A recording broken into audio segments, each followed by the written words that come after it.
Teman-teman, Bu Eti mohon izin karena tadi ada satu gambar yang masih terlewat yang belum Bu Eti jelaskan terkait dari rincian tentang teks rekon. Ya, ada 3 hal. Ada ittijahats, ada al-ahdath, kemudian ada at-ta'liq. Dari 3 ini, kalau untuk yang al-ittijahats sama ta'liq itu cukup satu paragraf itu cukup. Karena ini cuma untuk awalan sama kesimpulan. Tetapi yang panjang adalah, yang berkemungkinan panjang adalah yang kejadiannya atau al-ahdatsnya. Bisa 1 paragraf, bisa 2 paragraf, bisa 3 paragraf atau lebih. Ya, tergantung ceritanya seperti apa. Ya, runtutannya lebih panjang atau enggak. Ya. Di sini ada 3 al-ahdats, kemudian ada 1 paragraf al-ittijahats, kemudian ada 1 paragraf at-ta'liq. Kita cek satu persatu karena kita di sini menekankan pada pemahaman tentang penggunaan fi'lul madhi. Ya. Kita awali dari paragraf 1, safarat Zahrah ma'a walidayha ilal mamlakatil arabiyyah as-saudiyah fi syahri Yuliyul madhi li ada'il hajj. Dari 1 paragraf ini ada 1 fi'lul madhi yang digunakan, yaitu di awal sebelum kata Zahrah. Ya, digunakan di awal. Ini berarti jumlahnya jenis jumlahnya fi'liyah, ya. Kalimat yang diawali dengan fi'il. Safarat dari kata safaro, karena domirnya adalah hiya atau subjeknya perempuan 1, yaitu Zahra tadi, maka kita menggunakan safarat ketambahan tak sukun.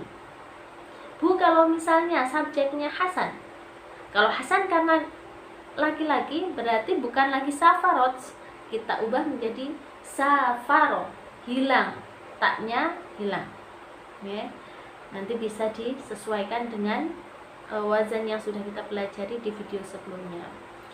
Ma'awalidaiha, kenapa ha? Ha itu kan nya, bersama orang tuanya. Orang tuanya siapa? Si Zahra. Kalau misal Hasan, jangan digunakan walidaiha lagi, pakainya walidaihi, ya, walidaihi, bukan walidaiha. Kemudian sudah di al-ittijahatsnya, di situ sudah lengkap. Siapa yang bepergian? Si Zahra. Sama siapa? Ma'a walidaiha, dengan orang tuanya. Kemana? Ke Saudi Arabia. Kapan? Pada bulan Juli yang lalu. Ngapain? Mau melaksanakan ibadah haji. Itu sudah lengkap, ya. Kapan, di mana, siapa, dan lengkap. Itu disebut teks, struktur teks rekon, yaitu ittijahats atau orientasi. Kemudian di paragraf kedua, ketiga, keempat adalah al-ahdatsnya, kejadian yang diceritakan ketika haji itu. Ya, irtadat thiyabal ihram fil miqat wa nawat fihi al-hajj thumma tajahat ila Makkah wa tafat haulal Ka'bah wa sa'at baina Shafa wal Marwah. Di situ ada beberapa fi'lul madhi.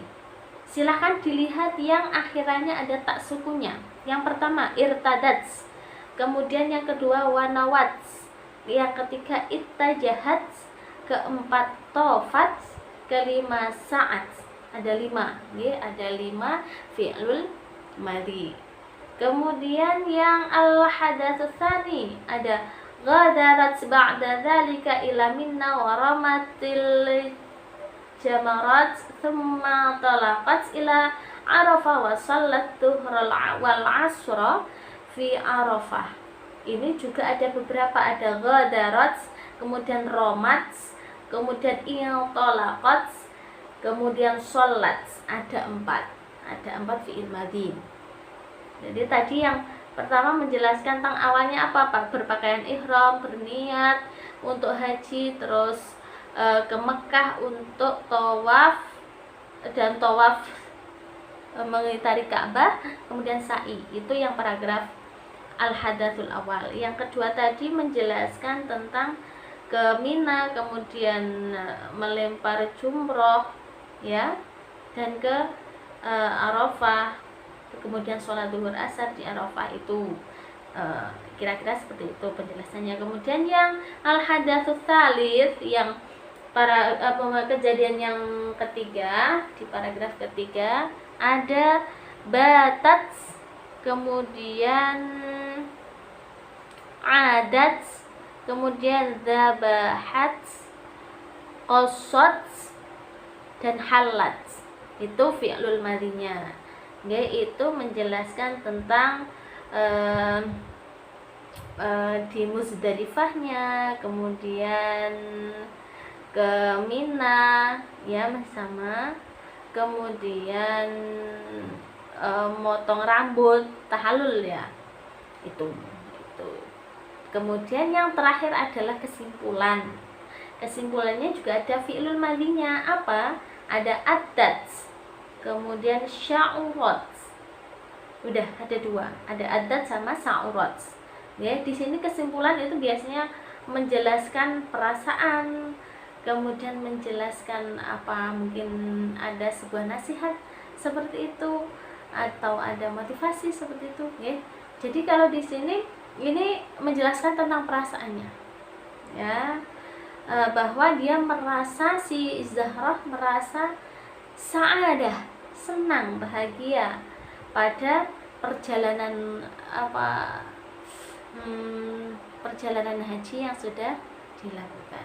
Itu, ya.